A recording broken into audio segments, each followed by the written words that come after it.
Good afternoon. Thank you all for being here, especially on short notice. As Steve said, I can't let the opportunity of so many sports journalists being here without recognizing our national championship winning women's soccer team, which won its 23rd national championship here on Monday.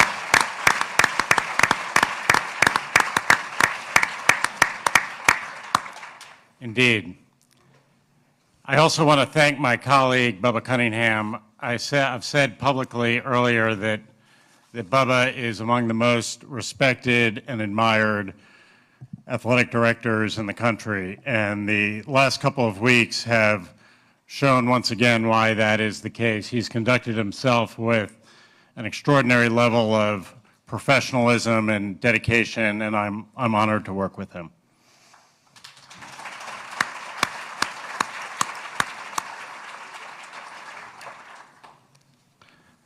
So it's always a great day to be a Tar Heel, but today is an especially great day to be a Tar Heel. We've been playing football at Carolina since 1888, and I suspect that in those 136 years, there are a few days that have been as auspicious as this one. I've said many times that we want to be the best public university in the United States, and that means excellence in everything that we do. We're going to have an excellent college football program. We want to compete with the best, and we've hired the best coach.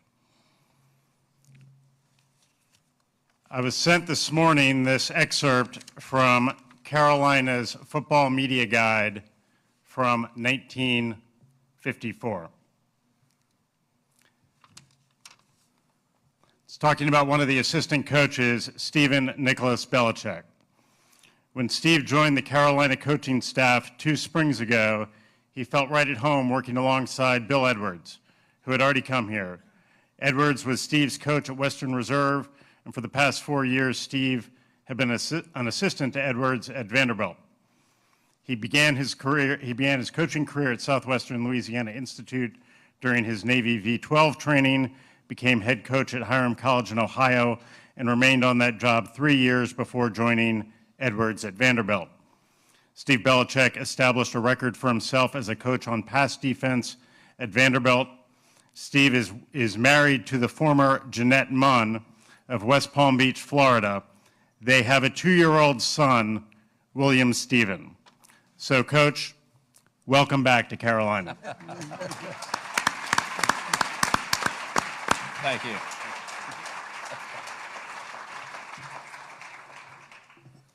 Thank you very much, Chancellor. Really appreciate the kind words. And in the immortal words of Yogi Berra, the future ain't what it used to be.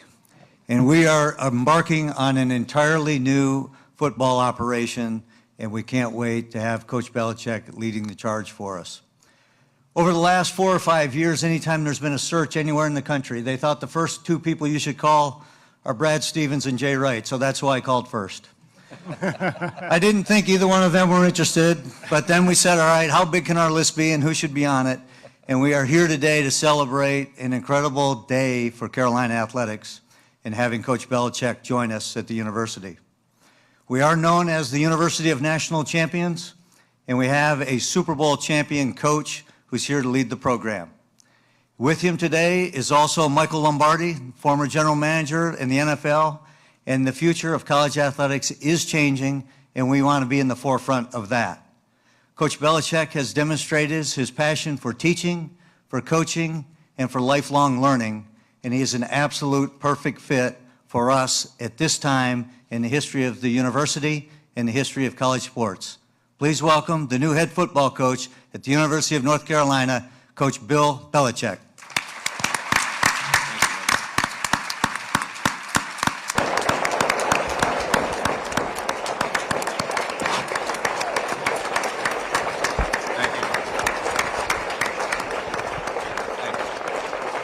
Thank you. Bubba, I believe you have a presentation for Coach. Chancellor also.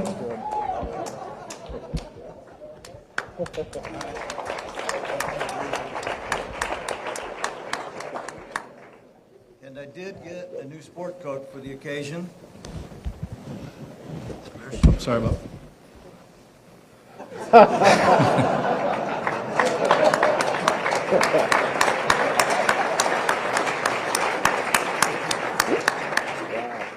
Well, Chancellor, thank you for the sweatshirt, but truth of the matter is, I already have one.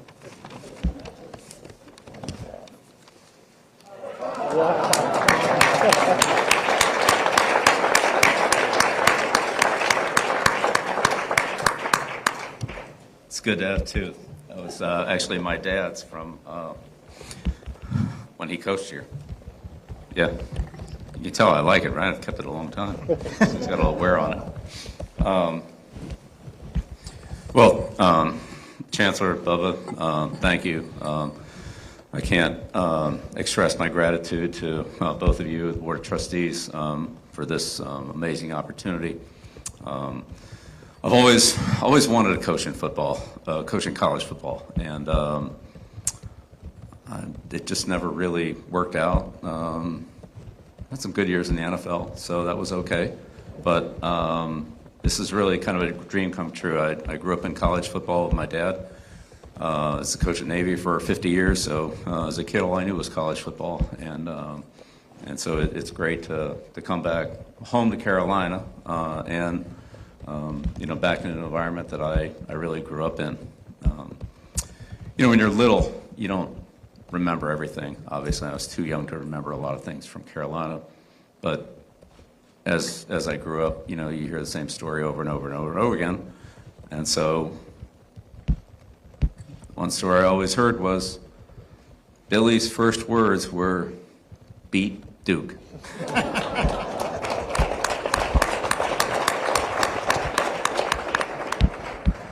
So, full circle.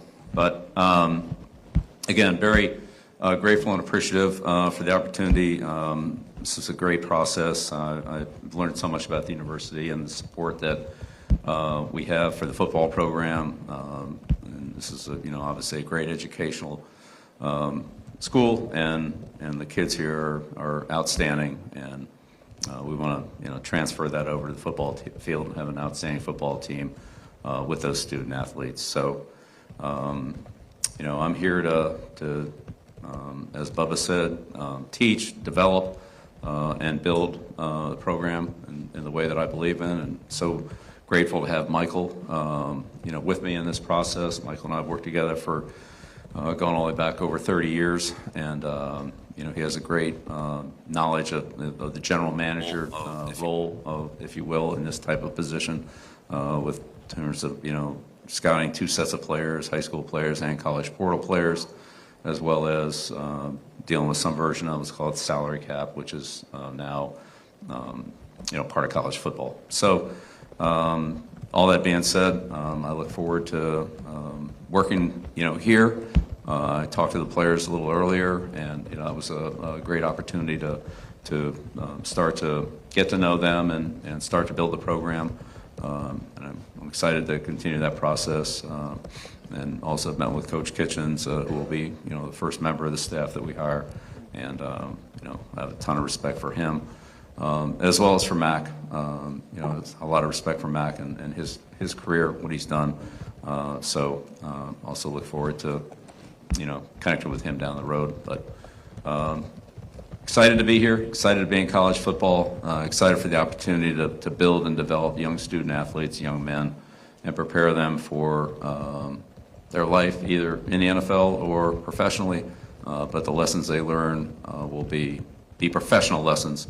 They'll be pros in all areas, and that's what we want to develop, as well as having a winning program, a successful program. But we want to develop good people and good kids and good football players. So, Steve? Thank you, Coach. Forgive me before we go to questions. One omission, there are a lot of luminaries in the room right now, but only one of you were inducted in the Pro Football Hall of Fame and the College Football Hall of Fame in the last 6 months. Julius Peppers.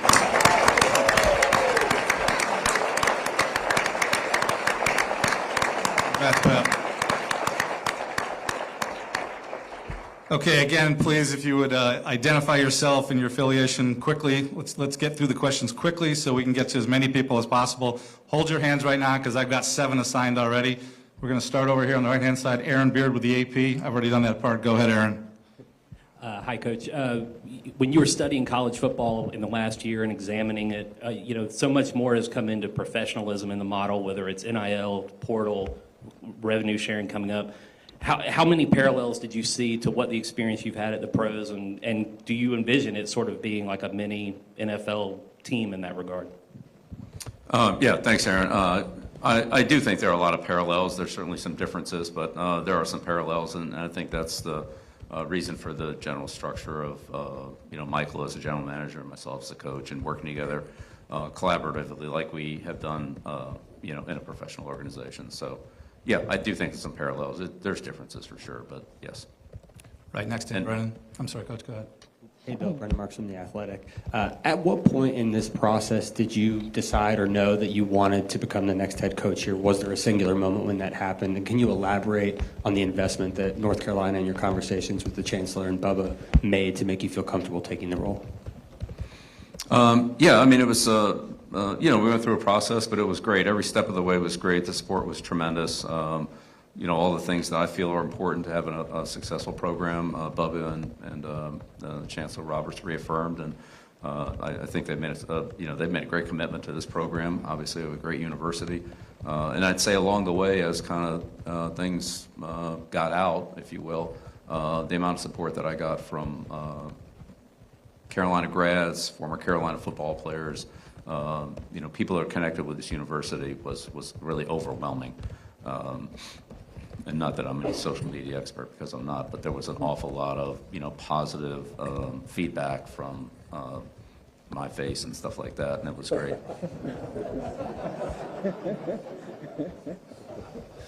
Front row left here, Chip. Chip Alexander, News Observer in Raleigh. I'm roughly your age, so I ask you this respectfully. Just at 72, why do you want to keep coaching? What's in it for you?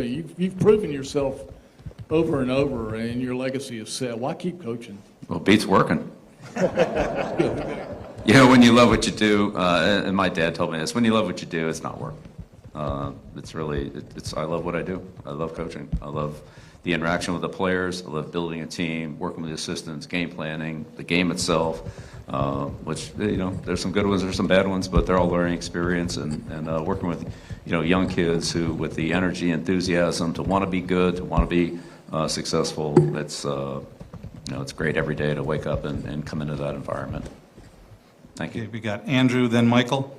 Hey, Coach. Andrew Jones, Tar Heel Illustrated. A lot of talk's been made about the difference, how college football is a lot more like the NFL, like what you were talking a few minutes ago with finances. What about scheme?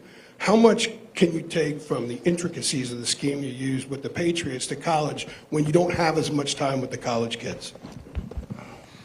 That's a great question, Andrew. I think in some respects you have more time than with college kids. Not as much meeting time, but more practice time, certainly more opportunities to practice in pads and work on fundamentals and things like that. So, it's a trade-off, but, in the end, scheme-wise, I want to be versatile and take advantage of the personnel that we have. And so I've always coached that way. I don't want to just, run one front and run 4 or 5 plays, and that I just don't believe in that. I believe in attacking the defense, in defending what the offense does well, and that takes some versatility. All two teams aren't the same, and I think you have to play them differently from week to week. So that's what we'll do, and we'll use our personnel the best we can to do that, but we'll have a versatile and system that will incorporate any good player. If we have a good player, I've never told Michael, hey, that's a good player, we can't use him. Give us a good player, and our scheme we'll find a way to work that player into the scheme. Michael, then Adam, over here on the left, Coach. Hey there, Coach. Michael Coe with WCHL and ChapelBoro.com here in Chapel Hill. You've mentioned that you've talked to the current players already. Have you had conversations with some UNC football alums, guys like Julius and other players in the past? And what have those conversations, if you have had them, been like? Yes, I've had some conversations with, with Julius LT. I mean, he's the greatest players that have played here. Very supportive. Talked to Michael the other day. Very supportive. There's been a ton of support from ex-players and other UNC alums. This is a great brand and a great support system here. So I'm excited to just spend more time with these people and to get the support that they've, I'll say promised, but that they've, indicated that how much they want to be a part of the program and how much I want them a part of it. Thank you. Adam, right here on the end, come second row, and then Brian. Hey, Bill. Adam Smith with Inside Carolina. What were your impressions of UNC as a football program from the outside when you were in the NFL for so many years? It sounds like when you would come back here to scout, occasionally the place made, an impression on you. Well, to come back here to scout is, as a coach, you kind of get where you go where you want to go, right? And maybe you send your assistants to, somewhere else. You take the trip to Carolina, take some of the other better trips. But, Michael and I have made many trips down here to scout players. But, I'd say the overall impression, like, great place to go to school, great program, but, it's been a while, 1980, that was the heyday really, and we got Taylor right after that at the Giants, and talked so much about, the Tar Heels and their great program, and kind of hasn't been to that point since. So, I think there's a lot of pride in this program, and, I want to do everything I can here to help, take it to the highest level. Got about 5 in this section. Brian, then Marty right in front of him. Brian, go ahead.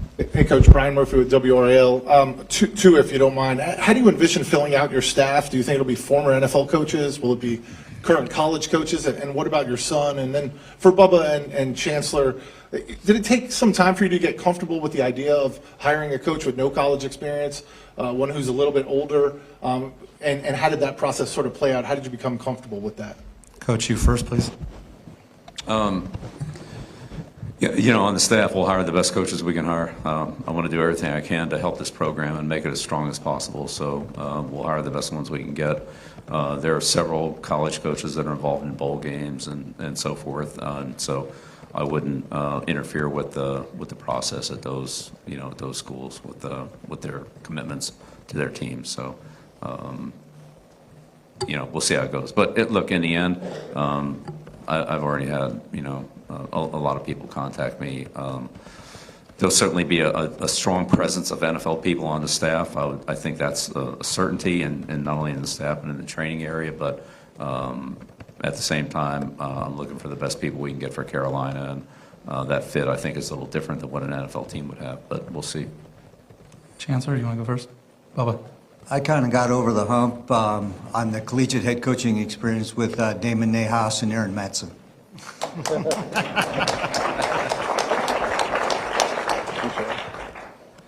Nothing to add to that. I didn't know if the Chancellor wanted to weigh in on that. No. Marty, go ahead. Coach, good afternoon. Marty Smith from ESPN. When a guy like you with that resume walks in the door here, expectation skyrockets. I wonder how you'll define success at the University of North Carolina. We've seen that guys can flip programs quickly in the portal era. So what is success to you here? Yeah, well, success is, it's a day-by-day process, and the only thing we can really do anything about is, today, tomorrow, what's immediately in front of us. So take advantage of every opportunity we have to build the team, improve the team, get better, and keep stringing a lot of good days together, and the results will come. Pat Welter. Pat Welter, WRAL. Bill, what do you say to people that fear that if you do succeed here, that you might leave for the NFL again in a year or two? I didn't come here to leave.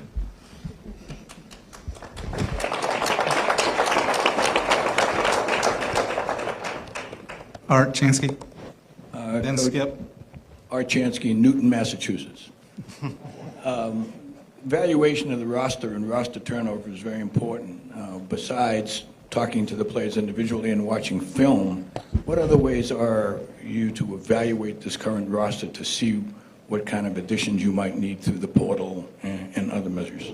You can't work them out on the field before spring practice, right? Well, but they're working out there now, getting ready for the bowl game. Right. So they're practicing on a daily basis. And, I'm in very close contact with Coach Kitchens, and, Michael and I are here now, so we'll start the process and take advantage of all the opportunities we get. So some of those are in person, some of those are in training, some of those are on film, and so forth. Some players are injured, and those are, would be able to be evaluated now, but there are other ways to look at them, what they did in the past, and try to project what their future is. Thank you. Like Skip Foreman here. Right in the row. Skip, then Jeremiah. We'll skip over to this side. Coach Skip Foreman with the News and Record of Greensboro and the Winston-Salem Journal. On my face and some of the other places, there are people who are still a little leery of your hiring and concerned about where the program is going and where you're going to take it. While you're concerned about football, there's always public criticism. And what do you want to tell those people? I'm here to do the best I can for the University of North Carolina and the program. That's what I'm going to do. I'll give it the best I have every day. To the right here, Jeremiah. Yeah, Jeremiah Holloway with Inside Carolina. Bill, one thing that you mentioned was you're looking forward to teaching and developing, a lot of the younger players here at UNC. Obviously, when you were in the professional realm, players, a little older, got families, things like that. What do you kind of envision, and what excites you about the differences of working with, kind of those younger 19, 20-year-olds as compared to, working with some of the, older guys like you did in the NFL? Right. Well, again, in the NFL, it's a combination of a lot of things. But if you look at the players we had in the NFL, Tom Brady was a fourth-string quarterback his rookie year. He didn't exactly come in as, with any play time at all. Gronkowski, he didn't do too much his rookie year. Julian Edelman played quarterback in college. Then he was a wide receiver. Then he was a punt returner. So. Developing players is, something that Michael and I believe strongly in, and we'll support that with the staff, and we'll support that with the program. There's a lot of opportunity and room for growth for all players, whether 19, 20, or honestly 22, 23. Now, look, there's a certain point in their NFL career where, they kind of level off, and maybe there's a little, maintaining that is really where they're at. But there's so much growth in players, and again, I just think there's a little more time to do it here at the college level. And I'm excited about that opportunity.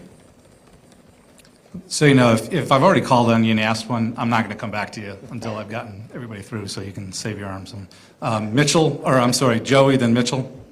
Coach Joey Powell, Inside Carolina. I think there's some similarities between today's modern era with players and recruiting as to obviously what you've seen in the NFL. What do you see similar about that and the recruiting process versus just all an out-and-out free agency that you had when you were in the league? Well, I think there's a number of differences. I mean, the free agency in college, if you will, is annually. In the NFL, players were, generally speaking, with the team for 4 years until they were eligible for 4 years for free agency. They could be released before that. So, that would be one difference. There's actually more movement in college football. There's more structure in the NFL in terms of agents, salary cap, standardized contracts, things like that with the NIL. And the revenue share, it's just structured a little bit differently. And some, I don't say technical things, but some logistical things like that are different. But, all manageable, and every other college team is doing the same thing that we are, so, except for Army, Navy, and Air Force, but they're, that is what it is. So I think to Bubba's point, like trying to be ahead of the game, ahead of the curve, ahead of the process, that's what we're always going to try to do. Give it to Tommy, right? Or Mitchell, Mitchell, then Tommy. Go ahead, second row. Yeah, Mitch Northam, North Carolina Public Radio. For Chancellor Roberts and Bubba, during this process, because of all the changes that everybody has mentioned with college football and the changes to come with the House settlement, was it important for y'all to pursue someone who has the extensive pro experience that Coach does? Well, it certainly was a factor in it. And we looked at a wide variety of people, and obviously when it became realistic that he was available, and it certainly was a path that we really wanted to go down and explore, and we're just really fortunate to be here today, and he's willing to say yes and to lend his expertise and knowledge to Carolina. So very excited about it. Tommy, second row. Coach Tommy Ashley with Inside Carolina. You've been in the game a long time. how much have you seen the game itself change, and how much have you sort of changed over the years you've been involved in the game, and now you bring it to the college level? Well, yeah, of course, the game's changed a lot, you know, and really in every area, wherever you want to look, whether it's the size of the players, the equipment, the technology. But, I mean, in the end, you got, you know, 120 yards, 100-yard field, and it comes down to blocking, tackling, ball security, fundamental execution. I mean, all those things are still important regardless of whether you're in 12 personnel or 11 personnel, whether you're in nickel or base defense. There's still a lot of fundamentals, and that's really the basics. And players like Julius and LT, you know, guys like that are good fundamental players and great athletes as well. When you put all that together, that's where you get the excellence. And it's not just about athletic talent. It is about athletic talent, but it's also about, you know, fundamentals, execution, and technique. Third row, Rod. Rod Baxley, Fayetteville Observer. Bill, you talked a lot about your dad's influence on you and watching him at Navy and breaking down film with him. What are some of those lessons you still carry with you, and what do you remember from those experiences that you keep going back to? Well, what I remember from being with my dad was when we would go scout a game, you had one look at every play. That's it. There was no replay board. There was no TVs in the press box. You had one look at it. And he had his pad, and he had his, you know, what he worked off of, and didn't matter whether it was a kickoff return that he was diagramming, a blitz that he was diagramming, or a running play or a pass play. He had to get the whole play, and you had one look, and that's it. And you better hope the guy in front of you didn't stand up there in the play. But he taught me how to watch football, how to watch the key things, how he learned, how he trained his eyes to go from one part of the play to another part of the play based on what the initial read was as a scout. And so those things are very valuable. You know, now there's more technology on the sideline. You honestly don't have to do it as well, but that's how I learned. And that's what a coach does in practice. And you basically get one look at the play. You're out there in practice, and you want to see as much as you can, and then make the corrections and identify whatever needs to be adjusted or corrected on the play to the best of your ability. And that's always been very helpful to me, is to be able to, you know, see what multiple people are doing at the same time, and try to identify what to correct the player on, or what coaching point to give them to help them do it better. And so that's my job, is to help the players. And all those lessons were very helpful to me. And I'd say in addition to that, the big thing for him was, you know, make sure you get the big things right. I mean, every detail is important, of course, but spend too much time on the details and miss the big picture: blocking, tackling, ball security, penalties, etc. Important things like that. And the time that's spent on some little detail really doesn't pay off as much when you're not doing the big things right. Make sure you get those right first. Folks, I'm going to swing over to this side. One note: Chancellor has to step out at 2:40 to get to another meeting. We'll continue on a little bit after that, but if you've got something for the Chancellor, kind of let me know that. Right here at the front left, Brett Friedlander, and then TVD in the second row. Brett Friedlander, Saturday Down South. Coach, how hands-on do you plan to be in recruiting, and how much do you plan on delegating to your staff in that respect? And also, do you have a long-term plan as to how long you want to or will feel like doing this? I mean, I feel like doing it a long time, so I'm good to go. Well, look, I think the recruiting process belongs to everyone. It belongs to Michael and his scouting staff, and evaluations, and setting that up, the recruiting department, in terms of making this an attractive visitor or destination for the athlete. But it's also part of the coaching job, and certainly the head coach has a big role in that as well, to ensure the athletes, the student athletes, that you're giving them what they want. And there's not always a fit there. Sometimes that doesn't quite match up, but this university has so much to offer, and our football program has a lot to offer, that I think that we'll be able to attract a good quality player. Michael, Ross, then Caroline. Michael Burchick, WTVD. Coach, what have you learned during your year away from the sidelines, or even being around the Washington program, in terms of different schemes, or running a college football program, in terms of some of the intricacies when it comes to recruiting or NIL or the day in, day out operations? Yeah, well, first of all, Laura, it's a lot of fun being in the media. That's not bad.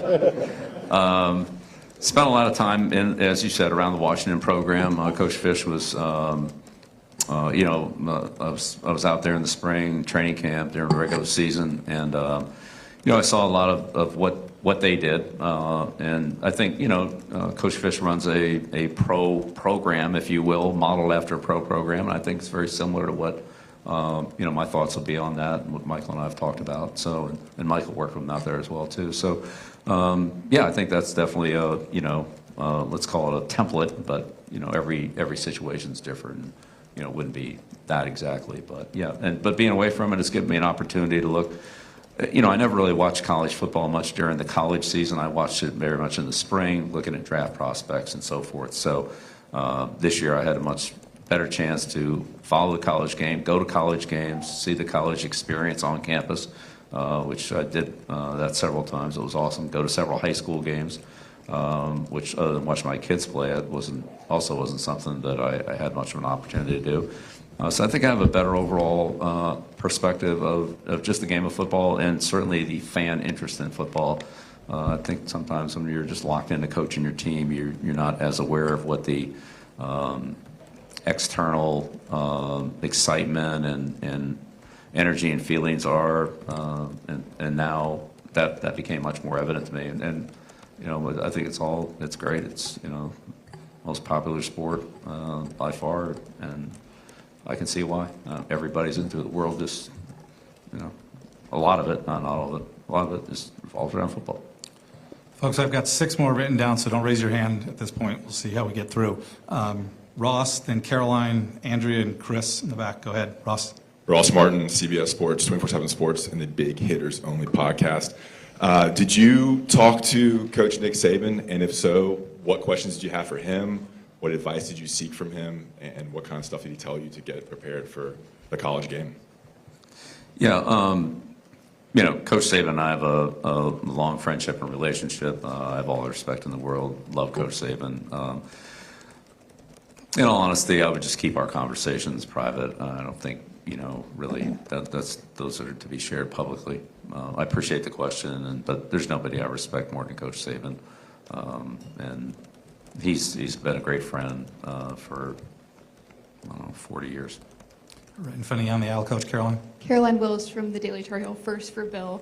You mentioned wanting UNC football to become a pro-like program. What are the first 2 steps of that? What are the points of emphasis for that? And then for Bubba, what was your first reaction when you heard that Bill was a candidate?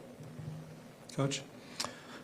Well, yes, in terms of when I say a pro program, I would say, through my experience, what we did in terms of training, developing players, running pro systems, pro techniques, so when the players leave here, this isn't going from the wishbone to a pro offense, that it will be, similar terminology, similar techniques and fundamentals, similar training, similar preparation techniques that have been very successful for me through the years that I know that other NFL teams are using. Whether other college teams are using them or not, I mean, some are, some aren't, but I just know that these will prepare the players, for that. So I'm not, and then from the general manager, head coach model, again, it's a similar type of situation. We're evaluating high school kids and college transfer portal players. NFL teams are evaluating college players and NFL free agent players. So again, there are some similarities, that's all. I'm not saying it's identical. In the back left, Andrea, then Chris. Andrea Adelson with ESPN.com. You mentioned that it had been a dream of yours to coach in college. The first part of the question is, when during this last year did you start thinking, yes, I definitely want to coach college? And then the second part is, Carolina hasn't won an ACC title since 1980. What, during your conversations with the folks here, gave you the hope, optimism, belief that you could get this program to winning championships again? Well, the support from the chancellor, Bubba, board of trustees, the alumni, I mean, all the people I've talked to, there's tremendous support here. I believe we're going to run a good program and have a good team. So we'll see where all that goes.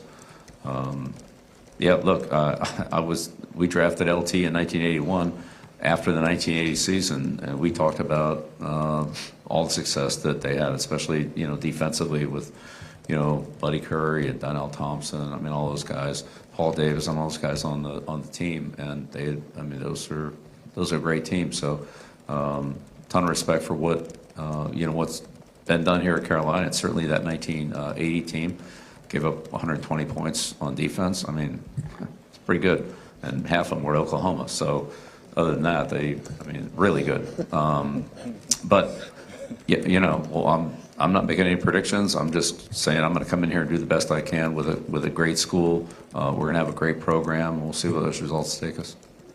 In the very back, and then Chris. Coach Kevin Conley with Fox 8 in Greensboro, North Carolina. Do you envision yourself going into living rooms of prospective high school players and kids that you are recruiting, or will you leave that to other people?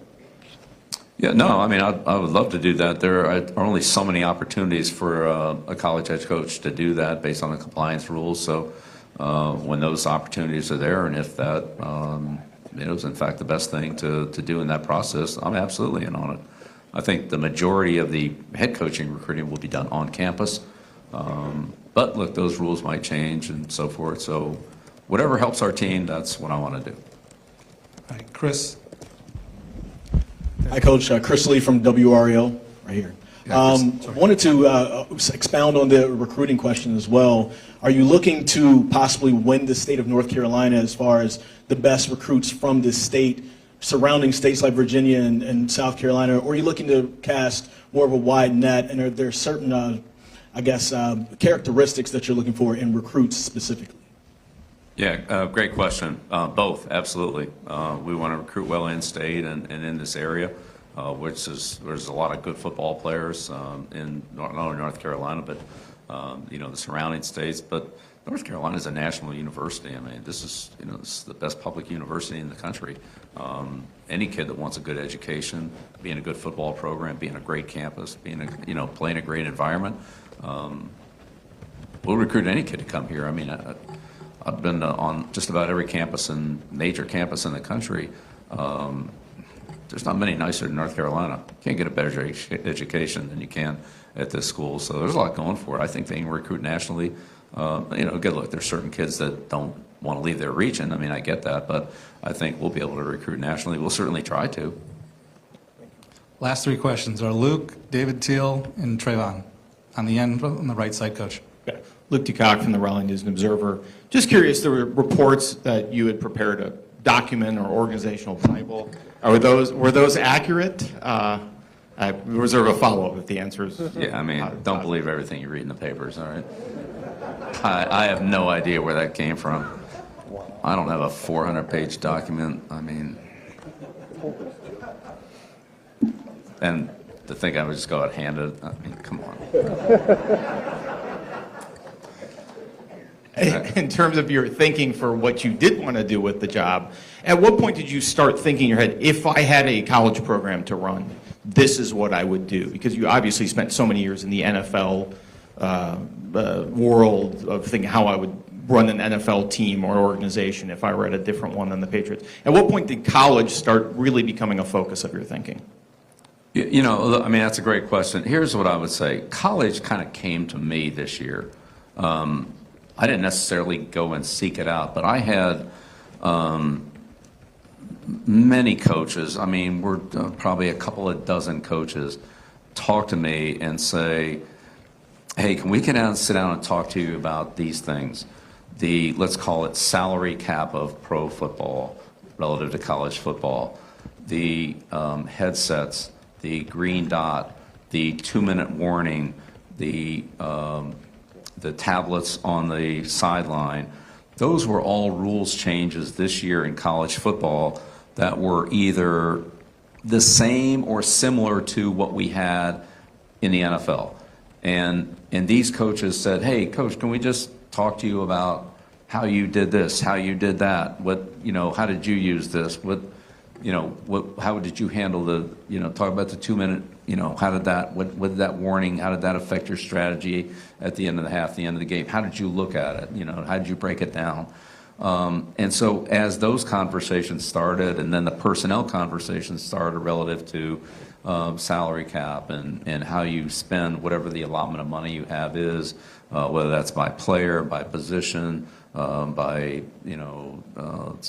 freshmen, recruits, transfer. How did you look at that? And so I had multiple conversations with several coaches in this conference, within the Big Ten and Southeast Conference, and others. So, and sometimes there were coaches who were on the staff that were responsible for, let's call it situational football, for kind of organizing that, or in some cases, a person in the organization that was maybe in football, but now being moved over to the, let's call it, semi-general manager type role, that wasn't familiar with that aspect of what was now invading college football, right, with the, the revenue share and the NIL. So I'd say that started to make me a lot more aware of it, because the first thing I had to do was learn about it and say, okay, well, what are you dealing with here? And then they would kind of explain, all right, well, here's our situation. And then you hear another coach at another school explain it sort of the same way, but it was different at his school for whatever reason it was, and so forth, on and on and on. So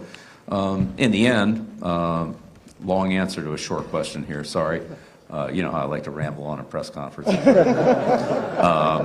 But yeah, you just, as you learn different things about different programs, and you start to put it all together, then there's some common threads, and then there's some variables.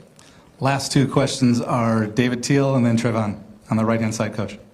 David Teal with the Virginia Pilot and Daily Press in Norfolk. Bubba, in this era of revenue sharing, player compensation, and the House settlement, is it possible to be all in on football and men's basketball institutionally, financially? Yeah, great question, David. And I think so, and I think it's why we're trying to do what we're doing. I think if you go all in on those two sports provide all of the finances for the rest of the department. The more successful we are in football, the more successful we are in basketball, the more opportunities we're going to be able to provide for everyone else here. So I'm delighted with it, and I think our future is incredibly bright given his leadership and that of Hubert Davis. Our women's basketball program is starting revenue share this year with the NCAA tournament, and Courtney's done a fantastic job. So I think the continued investment is an investment in the future of Carolina athletics. I goofed. I forgot Nia. I'd said yes to her a while ago. Nia, go ahead. Hi, Coach. I wanted to ask what challenges you anticipate having in the future from transitioning from the NFL to college sports, particularly in coaching players, relating with them, influencing them, whether they're in the portal or just recruits who think about coming to Carolina. Well, I mean, we'll see. I've had an opportunity to coach young players at various points in my career, whether it was, kids on other players on my kids' teams, or again, I had an opportunity to work some in the University of Washington, be around that team for multiple weeks out there. So, but again, it's a process, and I would say, as a teacher, you try to find ways to help the students, help the players, and if you can do that, then they have a tendency to listen and want more if they're motivated, which most of them are. And if you can't, then then they look somewhere else. So I know I can help individual players. I know I can help our team be successful. I'm going to do all I can to give my best effort to do that on a daily basis. You can count on that. Last question, second row on the end, Trevon. Trayvon Miles, ABC 11. Coach, your ties to this university are well documented. You brought your dad's hoodie. There's a picture of you in Kenan Stadium as a youngster floating around here. You mentioned that college came to you. How important was it that it was this university and your ties to it, whether it be in the past or your father's ties, as opposed to a traditional powerhouse football program? It was most important. It was most important. All the things that the University of North Carolina stands for, the academics, the cultural, the research, just the whole, everything it stands for, both athletically, which has been tremendously successful in all sports. I spent, quite a bit of time with Coach Petramalo, with Coach Bresci in the lacrosse program, and many of their players as well, spoken with them. So it's been really kind of a connection to this school, but everything that it stands for, on the field, off the field, and really the destination that Carolina is for really so many student athletes. There's so much opportunity here. I'm honored to have an opportunity and thrilled to be a part of it. Appreciate it. Coach Belichick, thank you very much. That concludes our press conference. Thanks, everybody. Great questions. Appreciate everybody understanding. Get as many as we can. Bubba, thank you. Have a good day, everybody. Happy holidays. Well, there you heard it. College came to me this year. I didn't necessarily seek it out. One of the many things Bill Belichick said over the last hour or so as he's meeting the media for the first time as head coach of the North Carolina Tar Heels. We got to update that graphic before too long, too. Quick housekeeping note. The university's Board of Governors does still have to approve his contract. That meeting is expected at 3 o'clock today. It's a formality, but the final piece of the puzzle here. We'll have full coverage of today's announcement along with fan reaction coming up today on WXII 12 News at 4. Back now to regularly scheduled programming. We'll see you today at 4 right here on WXII.